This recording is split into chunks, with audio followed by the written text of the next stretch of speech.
Welcome to the channel. You are listening to your host, the logical YouTuber. Now, you already know what time it is. This is Payback Predictions. Now, WWE Championship Match, House of Horrors match. Here's the thing. My initial thought was Bray Wyatt was going to win. I was thinking that maybe the WWE was going to swerve the fans. And because, it's the same thing. I felt that it was the same situation that Jericho and Kevin Owens are in. If Chris Jericho defeats Kevin Owens, Chris Jericho comes to SmackDown. But the thing is that they didn't elaborate on whether if Chris Jericho does defeat Kevin Owens, does Chris Jericho come to SmackDown and Kevin Owens stay on SmackDown? Like, what happens? They didn't really elaborate on that. So I was thinking maybe WWE would swerve us fans and then have it to where Bray Wyatt defeats Randy Orton and he comes back to SmackDown and then Randy Orton stays on SmackDown as well. Or Bray Wyatt wins and then Randy Orton goes to Raw.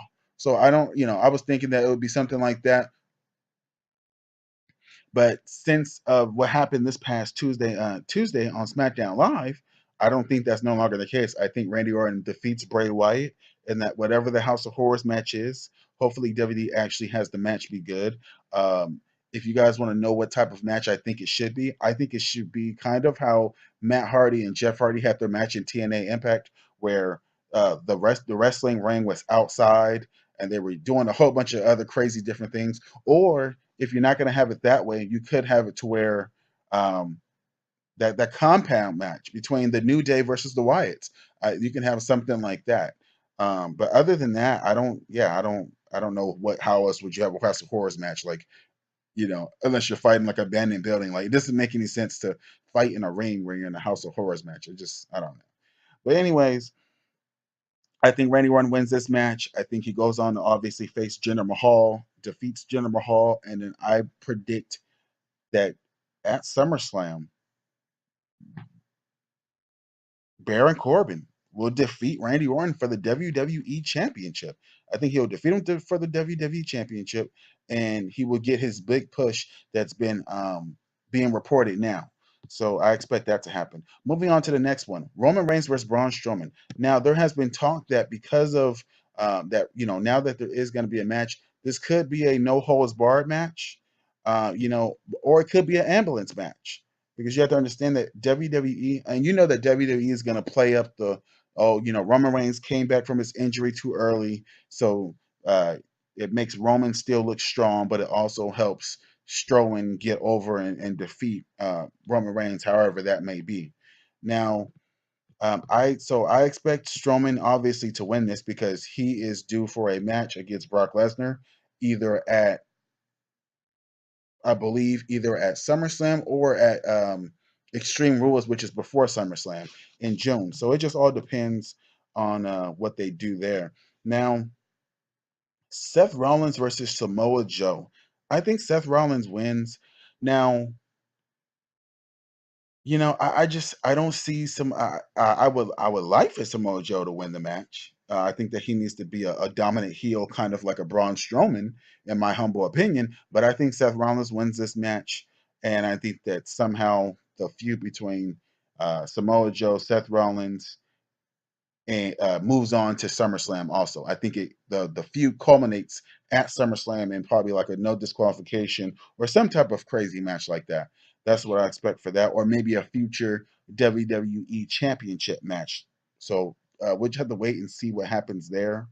Um, but yeah, and it sucks because because of the bad booking that they did at WrestleMania, because it was just stupid because Goldberg should have won the match, retain his championship, and then came on Monday Night Raw, relinquished the championship to Kurt Angle, and then now you have a new general manager, fans are going crazy, and now you can have a tournament match. We have a whole bunch of good stars like Samoa Joe, Roman Reigns, um, Seth Rollins, The Miz, Bray Wyatt, Ambrose, Cesaro, Mark Henry, and etc. to actually be in the tournament and make it actually exciting for the next couple months.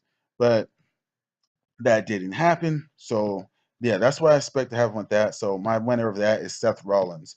Now, you know, the Jeff Hardy versus Matt Hardy match. Jeff Hardy and Matt Hardy are gonna obviously win.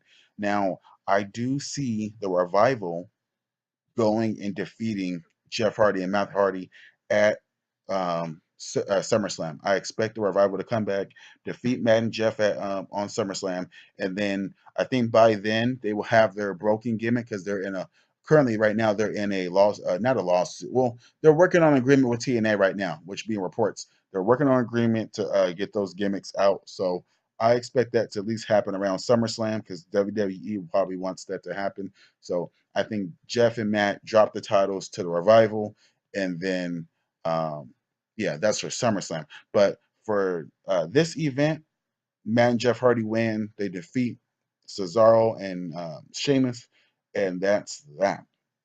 Moving on to the next topic. Adrian Neville versus Austin Aries. Adrian Neville's going to win this match. He's going to retain his championship because of the help of TJ Parkins. And then, you're going to still have those guys keep going at it for probably a little bit more longer. I would actually like for Kalisto to be added to this, feud. Maybe have another heel and another babyface join it. I don't know what heel they would add to it, but I would like to see Kalisto be ingratiated into the cruiserweight division because it just makes no sense to just have him on Raw not doing anything. Like he's a small guy, he would increase the cruiserweight division and probably make it a little bit more exciting because they kind of haven't really been doing that good so far. Now, on to the next match. Bayley versus Alexa Bliss. Bayley is going to win this match. I expect interference from Nia Jax, Mickey James, and Sasha Banks. I expect interference from all of them. I hope this isn't true. I hope that Nia Jax doesn't end up becoming Alexa Bliss's bodyguard. Knowing WWE, they would try to pull some stupid shit like that, but hopefully they don't.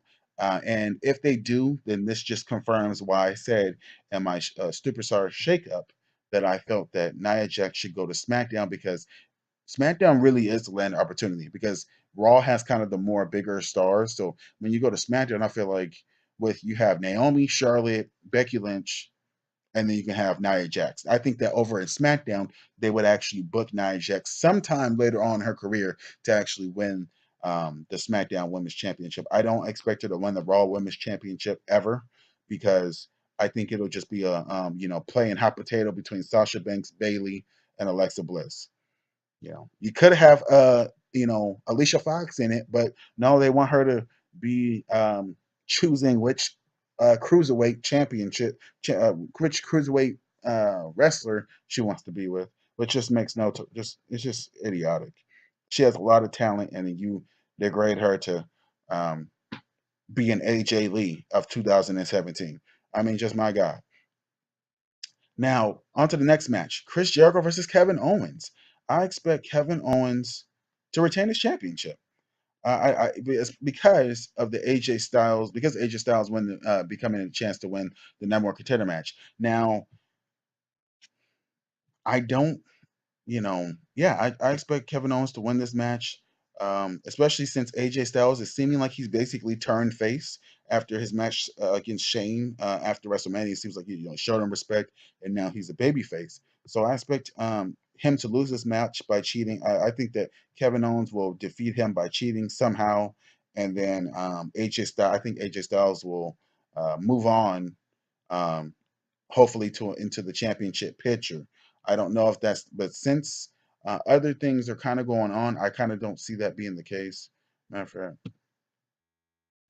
so those are my predictions for each of these matches for this Payback pay per view. Now, I will actually be doing a really, really, really early SummerSlam predictions, so you guys can stay tuned for that one. Thank you guys so much. Please hit that like button. Comment down below. Let me know what you guys think. Do you guys think those predictions are pretty much accurate of what's going to happen? Or what do you guys think is going to happen? Let me know what you think. And subscribe to the channel for more reviews, pay-per-view talk, and all those good things. Have a great day, guys.